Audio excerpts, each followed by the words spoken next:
Assalamualaikum warahmatullahi wabarakatuh. Bismillahirrahmanirrahim. Alhamdulillahirabbil alamin. Wassalatu wassalamu ala asyrofil mursalin sayyidina Maulana Muhammadin wa ala alihi washabihi ajmain amma ba'du. Ingkang pertama matur nuwun angsal gelar Gus Kiai. Dados pun sempurna niku. Nggih, teng ngarsa para keluarga besar Mbah Munawir, keluarga besar Mbah Limakmum, sedanten mawon ingkang kula hormati, ugi alumni-alumni senior wonten Mbah Mus, Mbah Idris, sedanten keluarga ingkang kula hormati. Wau Mbah Mus cerita mergi menangi Mbah Limaksum. Kula sesuai kontrak baca kitab karangan Mbah Limaksum. Kula pernah digojlok seorang wartawan. Kados ceritane Mbah Mus wau. Saking menyatunya fikih dengan perilaku niku maling mawon bermadhab. Dados wedhus niku nak teng jaba iku ilang, tapi nak babi iku mboten. Mergi maling niku ngerti nak babi iku haram, wedhus niku halal. Pas penjaraan teng Jakarta nggih ngoten, wonten tiyang jarah babi. Jangan ini haram, kambing saja. Jadi saking menyatune pendidikan Islam niku maling mawon tesih gadah madhab. Dinak nyolong niku wedhus mergi halal, ampun nyolong napa? Babi. Niku kisah nyata, kula nate dolan teng daerah mriki. Kenapa ini di luar kalau itu di dalam? Oh, kalau ini di luar enggak ada yang nyolong, Gus. Tapi kalau di mergo sing teng jaba niku babi, sing teng jero wedhus. Mergo jare malinge tesih bermadhab. Terus memang cerita-cerita seperti itu kathah mboten sekedar anekdot. Sementing kula badhe crita tentang zuriyah duraipun Mbah Limaksum wonten sing nom-nom lah sing kula wani ngandani wonten Mas Hilmi, wonten Mas Zaki, wonten sedanten Mas Afif. Kenapa kitab itu harus dibukukan, harus didokumentasi, dan kenapa Mbah Limaksum menulis Hujjatu Ahli Sunnah wal Jamaah. Kula boten niat pamer, kula niki pembaca Al-Ibris, pembaca Al-Iqlil, pembaca risalahnya Mbah Limaksum Hujjatu Ahli Sunnah wal Jamaah. Saya juga baca buku-buku karangan orang-orang dulu, terutama tiang Indonesia. Karena Mbah Mun sering pesen wa ma arsalna mir rasulin illa bilisani qaumi. Jadi orang itu jadi rasul itu pasti dengan gaya atau budaya masyarakatnya. Termasuk wong desa niku hormat tamu. Nah ning kota niku bentuk hormatnya beda. Mulane wonten kiai desa muni fal yukrim jarahu iku nak ketemu tonggo takok, nak ora takok sombong. Nak kiai kota walian, nak ketemu tonggo aja takok, iku ganggu privasine wong. Dados makna ikram tetap, tapi implementasinya bilisani qaumi. Orang kota itu kalau sering ditanya itu mesti protes karena privasinya terganggu. Tapi kalau di kampung itu suka ditanya karena itu dianggap keramahan. Makanya kula niku termasuk orang yang jarang bertamu. Mergi kula gadah trauma kalian kakakipun Gus Zofur Gus Kamil. Beliau berkeyakinan silaturahim itu sae. Dolani alumni. Bareng didolani assalamualaikum matur nuwun Gus rawuh. Niku alumni niku ilang, awan-awan Gus. Mergo kepengin hormat nyembelih ayam, ayame jek dolanan. Pitik itu teng desa kan pacare kuwathah, golekane angel. Bar salam niku ilang sampai sak jam. Bali runtusen, pitike mboten kecekel. Akhirnya ngapunten Gus mboten saged hormat, ngapunten mboten saged hormat. Itu bukti bahwa implementasi syariat Rasulullah itu juga harus dipikir. Ojo pepe seneng silaturahim, santri alumni melarat kerja teng pabrik jam 09.00 didolani. Akhirnya mikir, sitok kiaiku, sitok bosku. Nak hormat kiaiku diamuk bosku, nak hormat bosku gak hormat kiaiku. Hal-hal seperti ini kemudian melahirkan satu kearifan setiap kiai di era masing-masing. Terus kula boten berargumentasi membela diri niku boten, tapi memang bapak kula kesaksiane Mbah Mus, beliau teman bapak kula niku seneng silaturahim. Terian bapak ki sering dawuh teng kula. Sok kowe ya ora kaya aku. Mbah Mun ki sering dawuh teng kula, kowe ya aja kaya aku, wong beda zaman. Karena tadi dolan ning santri sing boten enten, assalamualaikum terus ilang ngejar pitik awan-awan. Pitike nggih macam-macam kegiatane pitik. Intinya buatan kecekel. Kemudian niki teng kanca-kanca teng adik-adik sing hafid sing hamalatil Quran. Kula pesen belajar niku nggih, belajar sisi belajar itu harus cari sisi ekstrimnya. Kalau bolak-balik matur di berbagai kesempatan. Wow, kekhawatiran Mbah Mus kalau ada orang hanya kembali ke Quran itu memang bahaya sekali. Bayangkan kalau ada orang misalnya hanya mengharamkan al-jam'u bainal ukhtain, karena itu yang disebut Quran wa antasma'u bainal ukhtain. Jadi yang haram itu menikahi kakak dan adiknya, adik dan kakaknya sekaligus. Di situ tidak ada penjelasan perempuan dan budenya, perempuan dan mbahnya. Kemudian zaman Nabi Sugeng hanya ditambahi wala binal mar'ati wa ammatiha, wala binal mar'ati wa kholatiha. Dan tidak boleh menikahi perempuan pesbuliknya atau budenya. Nabi sempat melarang. Karena kulo sebagai lelaki ini ijek masuk lah. Misalnya bojone jenengan umur 17 tahun, bulike umur selawe 17 ijek mungkin masuk lah dalam definisi biologis itu masih masuk. Dan Nabi tidak pernah menambahkan wala binal mar'ati wa jaddatiha. Karena kalau istri kita umur 20, banyak mungkin umur 70. Itu kira-kira nggak usah dilarang ya orang kepikiran. Jadi orang kepikiran ya rada sableng. Nah, kemudian kalau hanya kembali ke Quran, nanti kita hanya mengharamkan al-jam'u bainal ukhtain, karena itu yang disebut Al-Quran. Wa antasma'u bainal ukhtain. Lalu lahirlah pakar-pakar balaghah. Itu disebut min itlaqil ba'di wa iradatil kul, yang disebut ukhtain tapi maknanya bainal mar'ataini sing bainahuma ada mahram atau ada mahramiyah. Antasma'u al mar'ataini sing bainahuma mahramiyatun. Jadi barokahnya ngaji sama ulama itu kita tahu duduk perkaranya. Ini lafadz yang mewakili atau lafadz yang sebenarnya atau lafadz yang simbolis. Lafadz simbolis itu saking mangkelnya Allah. Itu kalau ada orang salah itu disebut wa ja'ala minhumul qiradata wal khanazira wa abadat tauhid. Jadi kalau misalnya dalam penelitian tidak pernah ada orang yang dirubah Allah menjadi kera, menjadi babi, itu kita masih bisa menganalisis. Itu saking ibaratun an ghadabillah. Atau diistilahkan balaghah, ini tasbih yang balik sehingga ada tuh tasbih dibuang. Jadi kalau orang Arab seneng seseorang masih bilang Zaidun kal bakhri. Tapi kalau seneng banget bilang Zaidun bakhrun. Kalau gantengnya belum ganteng banget masih dibilang Zaidun kal badri. Tapi kalau sudah ganteng banget kayak Rasulullah SAW disebut anta samsun anta badrun. Kaf taswihnya dibuang dan itu ablaq lebih balik. Jadi PR kita sebagai ahli Quran ini adik-adik itu tidak selesai. Utamanya ya implementasi keseharian kita sebagai panutan lah, kalau boleh GR sebagai panutan. Kulo niku teng Narukan nggih tiyang jangkar kulo nggih kathah, karena ya saya ada pernah Pak D, Pak Ali. Kulo nggih tiap hari nggih teng Tegal nggih, malam pun terencanakan ambek uzlah. Dadi kulo niki pun matur Gus Afif, niki kontrak kulo pun bar kitabe Bali ben diwaca putu-putune, kok enak ngongkon wong liya terus. Terus ngengken tiyang ngeten iki yo rodok masalah saja. Jadi kitab bae diwaca putune. Dulu itu biasa. Taqiyuddin As-Subki ngarang kitab disarai putrane. Dulu itu biasa. Imam Haromen ngarang kitab. Ya semuanya bapak ngarang disarai anaknya, anak ngarang disarai cucunya, itu biasa dulu.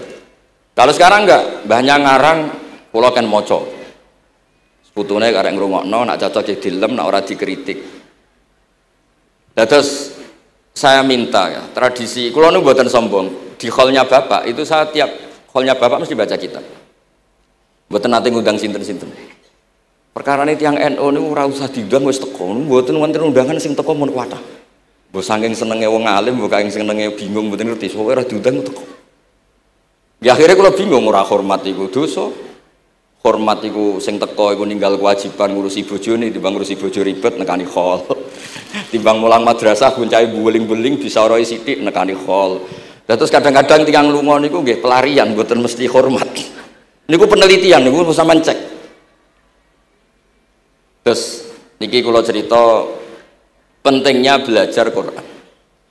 Kemudian tradisi kita termasuk tradisi Bali Mbah Munawir. Kula tahu banyak lah tentang cerita Mbah Munawir karena nggih bapak saya itu hafal Quran, mbah saya hafal Quran, dan diantara sanadnya pasti lewat Mbah Munawir. Quran di Indonesia itu kalau nggak lewat Mbah Munawir, diantaranya lewat Kiai Said Sampang.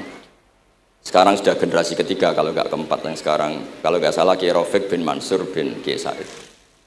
Dan di keluarga kula nggih, keluarga Lasem sama keluarga Damaran di Kudus. Dulu itu di antara keagungan Quran itu keahliannya ulama memberi penjelasan. Sebab itu disebut wal kitabil mubin, punya kemampuan mencerahkan. Kalau memberi analogi, kalau kita belajar Ihya, itu hal yang tidak masuk akal itu menjadi masuk akal. Misalnya begini, orang tuh kalau dirasani itu harusnya seneng karena itu app kamu dibuka dan kamu menjadi tahu. Lau akhbaroka mukhbirun bi anna fi jubbatika akroban aw hayatan akun tataskuruhu. Kalau ada orang memberitahu saya bahwa di baju kamu ada kalajengking atau ada ular berbisa, kira-kira saya matur nuwun apa enggak? Harusnya matur nuwun karena itu bahaya sekali kalau ada di tubuh saya. Harusnya ketika orang itu dikritik dengan kesalahan yang nyata, bukan fitnah, kesalahan yang nyata. Kesalahan Anda itu lebih mudirrah fi dunyaka wa akhiratik. Kesalahan Anda itu bahaya sekali di dunia dan akhirat. Sekarang kamu menjadi tahu karena dikasih tahu. Harusnya matur nuwun sama yang ngasih tahu. Kama anna huzati lau akhbaroka mukhbirun fi anna fi jubbatika hayatan akroban akun tataskuru. Pasti kita terima kasih. Tapi kita sebagai hafid Quran kalau disuruh belajar fikih, wong aku mondok kon ngapal kok belajar fikih. Kadang-kadang malah saking kaconya itu, aku wong Quran, aku wong kitab. Memangnya kitab jubuk konti nak boten nggih Quran. Jadi masalah-masalah yang saya sering dikelui beberapa kiai termasuk Gus Kafabi Lirboyo pernah cerita, saking nggak pernah ngajinya, ada orang takut mutah karena hamil pas sholat ngunyah permen. Nggak tahu kalau itu membatalkan apa? Sholat. Jadi banyak cerita-cerita nyun sewu tanpa ingin tangkis merendahkan hafidh-hafidhah kita, hamalatul Quran, hamilat ini ada masalah fiqhiyah keseharian. Kalau dulu itu udah ada. Kunna nata'allamul Quran, kunna utinal iman qoblal Quran. Kita ini dikasih iman dulu baru dikasih Quran sehingga iman kita mantep. Baru belajar Quran. Fana ta'allamuha asro'aya asro'aya. Dulu kalau istilahkan Quran memang pakai dhamir muannas karena artinya ayat. Terus dan kita tidak beralih hatta nata'allama halalaha wa haromaha, dan kita tidak beralih sebelum tahu halalnya mana, haramnya mana. Ini penting karena ada hal-hal yang sifatnya itu fatal kalau tidak ngerti. Misalnya tafsir, itu ada ayat wa min thamaratin nakhili wal a'nabi tattakhiduna minhu sakaron. Ketika khomer belum diharamkan itu masih Allah imtinan itu menyebut nikmat. Di antara nikmat itu disebut tattakhiduna minhu sakaron. Kamu itu kalau punya buah anggur bisa agak-agak ngefly dan itu bisa melupakan problem Anda. Kemudian ketika perang itu orang Islam itu sadar, yang orang kafir itu agak sakau, agak sakaron, kalah dia pede, yang orang Islam nggak pede karena sadar. Akhirnya masih ada jawaban kul fihi ma itsmun kabir wa manafi'u linnas, termasuk terus kendel. Akhirnya ya sama-sama agak ngefly, sebagian ya tidak semuanya. Sehingga haramnya khomer itu sampai 3 kali periode. Nah, pernah haram hanya kalau dekati sholat, la taqrabus sholat wa antum sukara. Tapi kalau mau sholat duhur ya nyakonya itu jam 7. Jangan setengah 12 nanti masih kuliah ayyuhal kafirun a'budu ma ta'budun wa antum abiduna ma. Karena peristiwa itu baru terakhir diharamkan tanpa catatan. Nah hal-hal seperti ini misalnya saya ini Mbah Mus sering ngendikan, Pak Kures juga sering ngendikan, saya tidak percaya terjemah, kata Mbah Mus. Ya karena kalau terjemah itu berdiri sendiri, ada ayatun mansukhoh atau ahkamun sing mansukhoh atau hukmun sing mansuh. Kebetulan anak ini belajar yang mansuh, dia tidak ngerti nasihnya, yaitu terus dipegang. Katanya memegang Al-Quran, padahal hukum itu sudah diganti sama Allah Ta'ala, disebut nasa mansuh. Sehingga dulu kalau Sayyidina Ali ngecek beberapa masjid, ada guru atau ustadz, kamu pengajar Quran? Iya. Apakah kamu ngerti nasa mansuh? Enggak. Jawabnya Sayyidina Ali, halakta wa ahlakta, kamu sendiri rusak dan kamu merusak orang lain. Nah ketika di Kerapia itu ada Mbah Ali Maksum, Mbah Maimun tuh sering cerita ke saya, dhisik iku hak Mbah Munawir saking kepingine santri Quran yang ngaji kitab. Iku kalau ada santri Lirboyo atau santri mana mulang muin itu Mbah Munawir ikut sebagai percontohan ben santri-santri itu seneng ngaji fikih. Terus kata Mbah Mun, saking kesemseme Mbah Munawir iku ambek wong alim, delalah besanan wong alim. Dulu Mbah Zaini pernah angsal keluarga Lirboyo, sehingga beliau punya dzurriyyah teng Lirboyo. Terus besanan kalian Mbah Maksum, Nyai Hasyim angsal Bali Maksum, sehingga terus di Krapyak itu banyak orang-orang alim. Tapi terus Mbah Mun cerita kabeh ono regane, Bali Maksum terus populer sebagai alim alama, sehingga yang ke Krapyak itu ya ora pati niat tahfidz, niate ngaji kitab. Singkat cerita di era itu ada Ki Abdul Qadir, tapi pondok Krapyak Bali Maksum terlalu populer sehingga terkenal ngaji sorof Bandungan.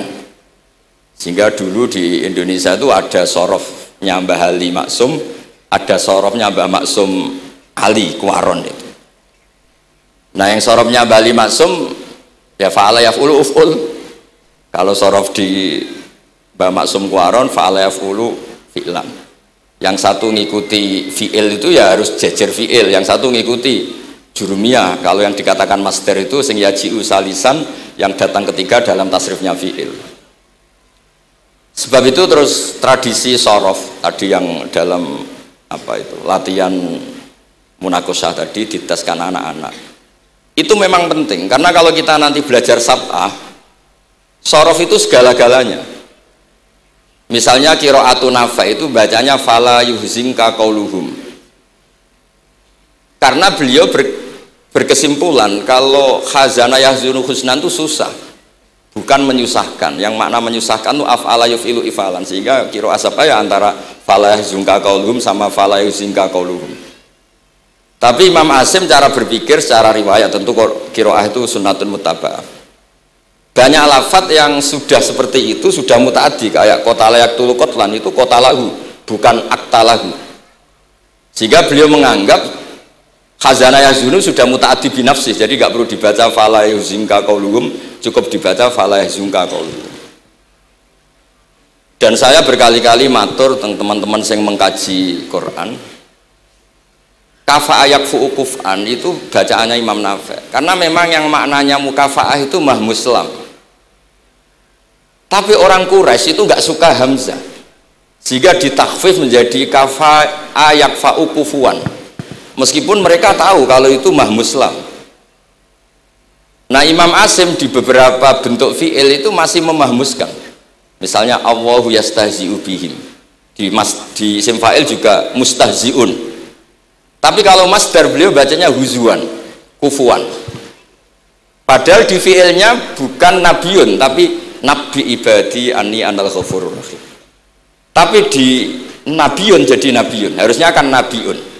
Fa innan nabiyya man naba'a anillah. Dikatakan nabi itu orang yang menceritakan ketentuan Allah. Harusnya nabiun. Jika qiraatun Nafi' ya tetap wan nabiin, ya ayyuhan nabiu. Nah, berkahnya Mbah Munawir orang terus menjadi tahu qiraat sab'ah. Dan berkahnya Mbah Ali kemudian orang tahu duduk perkaranya kalau nabiun dari nabiun bimakna man akhbaro anillah. Dan terus berkahnya wow, kalau saya boleh GR berkah Gus Gofur kula berkah ngeten-ngeten iki duka Kiai Peres napa Kiai Media iki mboten roh. Berkah ini terus kula ngomong terus. Saya tidak khawatir salah, bukan karena saya maksum ndak. Wong Islam pun pinter. Nak bener minallah, nak salah kok Gus Bah. Jadi kula niku madlum. Jadi penak wong Islam niku penak. Kula nu sering tahajud nak ndonga ya Allah, kula nu pede mawon nerangno Quran. Mergo tiyang Islam pun sae. Nak bener jare jenengan, nak salah kula. Lah nak kula sing salah nggih sederhana mawon. Kula abdun, kula kawula, kula nak ndonga nggih Rabbana dzalamna anfusana. Sebelum disalahkan orang juga saya sudah merasa salah. Wa akharuna atarafu bi dzunubihim khalatu amalan sholihan wa akharuna wa sayya. Mulane kula suwun kangkang mbak-mbak sing khatam Quran pede mawon. Bahwa yang Anda lakukan menghafal Quran itu sudah benar, meskipun Anda tidak sempurna, misalnya Anda tidak faham, Anda tidak bisa melakukan. Hifdzu kalil Quran huwa al hifdzullah. Kamu menghafalkan Quran itu sudah menjaga lafaz-lafaz Quran, sehingga lafaz Quran tetap mutawatir, lafaz Quran tetap ma'ruf, tetap masyhur, sehingga ketika ada yang memasukkan Quran konangan. Tapi kalau yang hafid sedikit, lam yablugh adadat tawatur, takutnya kalau ada yang menyalah, ada yang apa itu tidak diketahui. Ini barokahnya hamalatul Quran sing aksar wa aksar itu kita terjaga. Nah itu yang dimaksud Mbah Mus, Quran itu harus jadi budaya. Ning desa iku wong ra salat lah dengar ada warung ayamnya tiren nggak disembelih itu tidak mau makan, haram. Padahal dia ini rasolat itu lebih dari haram. Tapi itu nggak mau makan ayam tiren. Nggak sholat disuruh makan babi ya nggak mau, haram. Sampai tadi yang nyolong saja milih wedus bukan meleng babi, karena babi itu haram. Dan saya pernah digojlok sama wartawan, Pak Bahak, wah fikih Indonesia itu hebat, sampai maling saja masih pakai fikih itu. Jadi kalau nyolong itu milih yang halal bukan yang haram. Pun niku bentuk hormat kula teng keluarga Mbah Ali, bentuk hormat kula teng Mbah Mus teng sedanten keluarga niki kula badhe maos kitabipun Mbah Ali. Kula pancen pengagum kitab-kitab yang dikarang orang Indonesia. Mereka kita anggap niku lebih aplikatif lah, karena dikarang orang yang trauma dengan Indonesia. Kemudian setelah trauma ingin membenahi Indonesia. Misalnya jenengan ngertos sesajen, mbok haramno iku tradisi, mbok barno iku sawangane kok dekati sirik ning pinggir wit gede. Akhirnya dimodifikasi wis mangan-mangan, kumpul-kumpul tapi tahlilan. Lah masuk tahlilan la ilaha illallah barani kalimatu syirkin. La ilaha illallah itu kalimatu syirkin kalau dilafatkan di bawah pohon. Terus piye logikane ku piye? Kalau bolak-balik matur. Hadil kalimah sara bihal kafiru mu'minan. Fa kaifa saral mu'minu kafiran juga bihadil kalimah, itu logikanya enggak ketemu. Orang yang kafir puluhan tahun saja sekali melafatkan la ilaha illallah Muhammadur Rasulullah, qul lil ladzina kafaru iyantahu yufar lahum ma qad salam. Selesai, sara mu'minan. Bihadil kalimah. Kemudian kalimah yang sama ketika kita baca dianggap kita ini kafir juga biadil kalimah. Akhirnya dengan modifikasi khas Indonesia, kearifan Indonesia, tetap sesajen tapi tahlilan, tetap melakukan hal-hal Jawa tapi dimodifikasi menjadi Islami. Kalau kita misalnya orang modern nggak ingin mengganggu orang lain yang kita tamui, gampang dalilnya. Ada ayat la tadkhulu buyutan ghaira buyutikum. Kamu jangan sowan ke orang lain atau dolan ke orang lain. Hatta tastanisu. Ukurannya bukan salam dulu, bukan hatta tusalimu, hatta tastanisu. Jika kamu merasa nyaman, kamu bisa ngukur tingkat akrab kamu. Kamu bisa ngukur jamnya orang itu. Kamu bisa ngukur kebutuhan orang itu. Butuh saya ndak? Kenapa mertamu pengen kei duit bebas jam? Atau kamu orang cantik yang kamu tamoni sing seneng kue bebas jam? Tapi aku apa nagih hutang, mertamu orang yang kamu tagih itu mesti kamu dianggap problem. Atau mertamu orang yang nggak akrab di jam istirahat, tentu kita dianggap problem. Makanya ukurannya Quran tuh hatta tastanisu, kamu merasa nyaman. Istinas itu nyaman, enjoy. Kayak saya dolan di Besofur kan akrab mulai kecil teman saya. Mungkin bisa ngabaikan jam. Tapi kalau saya dolan di kiai yang nggak kenal saya, mungkin kedatangan saya dianggap problem karena di jam tertentu. Saya harus mikir, kayak apa hebatnya Quran ketika bikin aturan la tadkhulu buyutan ghaira buyutikum hatta tastanisu. Setelah nyaman nggak apa-apa waktu salimu, jangan salam dulu. Istinasnya nggak kena, salamnya geger. Akhirnya banyak kiai keselak. Assalamualaikum pas makan, nggak dijawab. Assalamualaikum. Nah hal-hal seperti itu harus santri-santri ini kalau niat ngandani lari-lari, bukan niat ngandani kiai-kiai, harus waqafil qalb, harus warrasikhuna fil ilm. Tahu betul kualitas hatta tastanisu. Kamu itu merasa nyaman, istinas. Kemudian rasa nyaman ukurannya apa ya? La doror wala diror. Kamu tidak ganggu diri kamu sendiri, juga gak mengganggu orang lain. Sehingga setelah itu semua baru watu salimu ala ahliya. Nah, andai kan kita ya tadi Dawe Mbah Mus, kita semua sudah seperti itu. Kalau bertamu di orang ya kita ngukur tingkat akrab kita, tingkat dibutuhnya kita. Sehingga di tradisi NU itu ya dolan kiai pendak diundang karena itu pasti diinginkan. Wong kula nate diceritani pernah misanane Mbah Mun. Kula nate Gus ditiliki Mbah Mun mboten seneng. Kena apa? Beliau pas khutbah Mbah Mun rawuh delalah Mbah Mun jarak salat ning saf awal. Bar niku tiyange meruntus meriang. Karena khotib tuh harus naik ke mimbar kudu ngandani takwa usikum wa nafsi takwa. Teng isore niku Mbah Mun. Walhasil terus loro terus wan yai. Mbah, nak dolan nggih dikira-kira, ampun pas Jumatan. Semenjak niku Mbah Mun Mbah Sahal niku nak Jumatan teng mburi. Mbah Sahal niku kalau Jumatan itu sudah komat gelar, beliau keluar dari mobil serenane niku. Miyos terus salat terus kondur. Kalau dulu ya janggal iki wong alim alama nak salat kok mburi. Ternyata itu enggak ingin jadi problem bagi khotib. Jenengan iso bayangno khutbah teng ngarepe Mbah Mus, terus kula munggah ngeten nyekel tongkat, usikum wa nafsi fi taqwa. Terus apa ya? Akhirnya terus kula niku kan jare wong akeh, mbotenan Bu. Jare wong akeh rada iso ngaji. Kula nek Jumatan niku guri gara-gara diceritani niku. Ternyata khotibe ge cerita kula, matur nuwun Gus, pokoke nek pas Jumatan aja ketok. Dianggap musibah, kedatangan kula dianggap musibah. Nah, hal seperti itu ya ukurannya gampang, kata napa? Tastanis. Pun niki kula maos terakhir niki, Pak niki Gus Ilmi, Gus niku sing Gus Hafiz pokoke sing waris-waris niki. Niki cerita kemarahanipun Bali Maksum ngadepi firqah-firqah kelompok-kelompok sing mboten jelas nih. Oleh ngendikan niku kula masih ingat karena saya khatam kitab ini itu 2 kali. Nggih khatam tenan maksudnya kula sinaoni terus padanan dalil yang beliau sebut tak cari sampai ketemu, bener-bener kula cari, ya saya ulang lagi, dalil padannya kula cari, terus emosi-emosi beliau juga tak tulis, karena beliau diantara yang diceritakan itu sampai ngendikan wahal bi jununun, kata beliau, apa saya ini sudah gila ketika saya fatwa, misalnya orang nggak boleh ziarah Rasulullah Shallallahu Alaihi Wasallam. Itu artinya menghalangi orang ketemu nabinya. Makanya bener Mbah Mus tadi, ada orang tuh debat, wiridan itu sunat atau ora? Dalile piye? Terus ada orang yang provokasi gini, kamu dikatakan bid'ah setelah sholat gak wiridan, kowe iku ben ora nyebut Allah. Terus kepikiran matur kula, wis Agus bar sholat itu pokoknya aku wiridan, cek bid'ah cek ora, wong kok ora oleh eling Allah. Wis gak usah dalil-dalilan.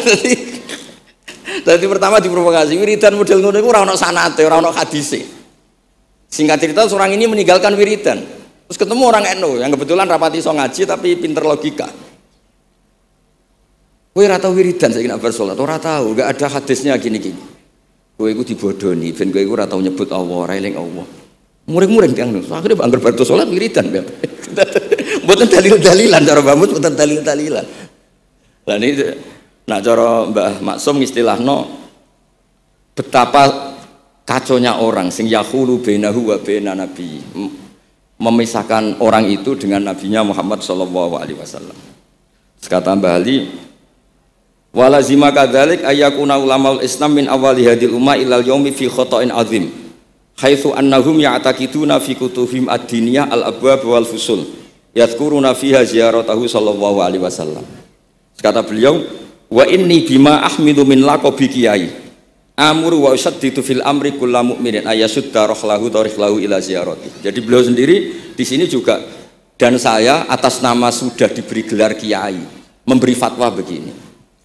Jadi di kitab Sajaratul Ma'arif itu ada babu dzikri rajul manaqiba nafsi. Orang itu kadang harus sombong menyebut kelebihannya sendiri. Kayak Nabi Yusuf ngendikan inni hafizun alim. Nabi Sulaiman juga ngendikan wa utina min kulli syai'. Itu bukan sombong, tapi cara beliau untuk memaklumatkan. Saya belum pernah merasa ahli tafsir. Tapi kan kita khawatir kalau ada tafsir yang cara Mbah Mus tadi kiai produk sendiri. Akhirnya kalau mau tafsir, saya pernah ngaji Mbah Maimun, ngaji Bapak. Saya baca kitab Al-Ibris, baca Al-Iqlil, baca terjemah Kemenak, baca terjemahnya Pak Quraisy, baca terjemahnya Imam Sa'rawi. Baca banyak lah yang saya baca, termasuk membaca kitab-kitab dulu mulai tafsir Tobari, tafsir apa saja yang saya bisa tak baca. Bukan karena saya merasa tahu enggak, tapi kayak apa umat ini kalau dapat ilmu dari orang yang tidak kredibel. Kalau misalnya itu sombong. Nah sekarang dokter gigi juga nulis, dokter gigi, dokter jantung. Itu kalau enggak nulis ya enggak tahu kan barokahnya. Makanya kalau suwon santri-santri misalnya jenengan ahli takrib itu semua untuk rumah. Ahli takrib medium. Spesial bab ibadah. Nanti yang nggak pati pinter ya spesial mandi junub, nggak apa-apa. Yang penting orang tahu kamu keahliannya di mana. Daripada kamu nggak memaklumatkan, kemudian ada orang lain yang nggak pernah ngaji memaklumatkan seakan-akan paling tahu Islam. Terus menjadi mahatus soal, menjadi marhalur rijal. Kayak apa? Islam mau dikemanakan? Semua ulama dulu biasa ngendikan ma adkhaltu fi kitabi hadza illa shahih, kata Imam Bukhari. Yang saya masukkan di sini semuanya hadis sahih. Dan sebelum saya masukkan sholaitu rakaatain, saya sholat dulu. Semuanya menggaransi kitabnya. Makanya di Syajaratul Ma'arif ada babu dzikri rajul manaqiba nafsi, yaitu ketika Nabi Yusuf menghentikan inni hafizun alim, Nabi Sulaiman menghentikan wa utina min kulli syai', wal anbiya kulluhum yaqulun inni lakum nasikhun amin. Semua nabi pasti maklumatkan diri inni lakum nasikhun amin, saya ini penasihat terbaik, nasihat yang bisa dipercaya. Kemudian ketika ada zamanul khiddi, zaman hasud, zaman orang nggak fair, seakan-akan seperti itu tuh keangkuhan. Coba Mbah Bisri menamakan kitabnya itu Al-Ibris. Al-Ibris itu apa? Emas yang murni. Makna saya cari di berbagai kamus, maknanya Al-Ibris itu emas yang murni. Kayak apa? Semua kitab juga dinamai dengan nama-nama keren. Al-Iqlil, Al-Ibris, Fathul Bari. Jadi enggak apa-apa. Kayak ini juga dinamai Hujjatu Ahli Sunnah wal Jamaah, argumentasi mazhab Ahli Sunnah wal Jamaah. Kalau teruskan sampai beliau ngendikan wahal bi jununun hatta usdira amri lil mu'minin alla yazuru rasulahum wa waliya ni'matim alladzi lahu fi unuqi kulli mu'minin minna. Masa saya ini menjadi gila karena menfatwakan orang Islam tuh enggak perlu ziarah ke Rasulullah sallallahu alaihi wasallam. Terus kata beliau, la yadri madza yaf'al annahu yaqulu baina ibadillah wa baina rahmatillah. Fa innahu sallallahu alaihi wasallam rahmatullah lil alamin. Fal ya'rif dzalik ulaikal maniun liya'lamu fi ayyi mauqifin hum. Terus Bali itu juga yang katanya seneng guyon, kula mboten menangi Bali tapi nate pirsa nate ngertos pas beliau rawuh di mbah saya di Pernambah kula teng kene Al Wahdah teng Lasem. Kalau kecil tuh menangi Mbah Ali, menangi Mbah Hamid, karena Mbah Hamid itu masih sepupu mbah saya. Semua yang di sini juga masih keluarga saya, sama-sama Bani Abdul Aziz. Itu yang katanya Bali seneng guyon tadi di bab-bab seperti ini ngendikan wahal bijunun. Apa saya ini sudah gila melarang orang bertemu nabinya. Kemudian mereka berdalih takut menuhankan nabi itu tidak akan terjadi. Kata kitab Ithaf, hadil ummah maksumah. Umat ini akan dijaga Allah, tidak akan menuhankan Rasulullah SAW kayak kaum Nasrani menuhankan Isa. Kata kitab Ithaf, bibarokati sighotis sholawat, dengan barokahnya sighot sholawat. Beliau ngendikan wan nabiyyu sallallahu alaihi wasallam wa in jalla qadru muhtajun ila rahmatihi ta'ala. Sighot sholawat itu kan unik. Allahumma, Allah itu Tuhan, sholli ala sayyidina Muhammad. Hadzal nabiyyu wa in jalla qadru muhtajun ila rahmatihi ta'ala. Jadi kita mengekspresikan mahabbah bahwa Nabi itu ahabbul khalqi ilallah. Di saat yang sama kita tetap bilang Allah yang Tuhan, tolong selalu beri sholawat dan rahmat ke Rasulullah. Berarti duduk perkaranya tetap Allah sebagai Jalla Jalaluh, Nabi apapun mulianya abduhu wa rasuluh. Jadi sholawat itu sudah syarat yang insya Allah tidak akan menjadikan hadil ummah mengkultuskan Nabi hatta rafa'uhu ila darajatil uluhiyah. Karena barokahnya syarat sholawat tetap Allahumma al-mu'ti wa nabi wa injalla qadruh al-mu'ta, yang dikasih.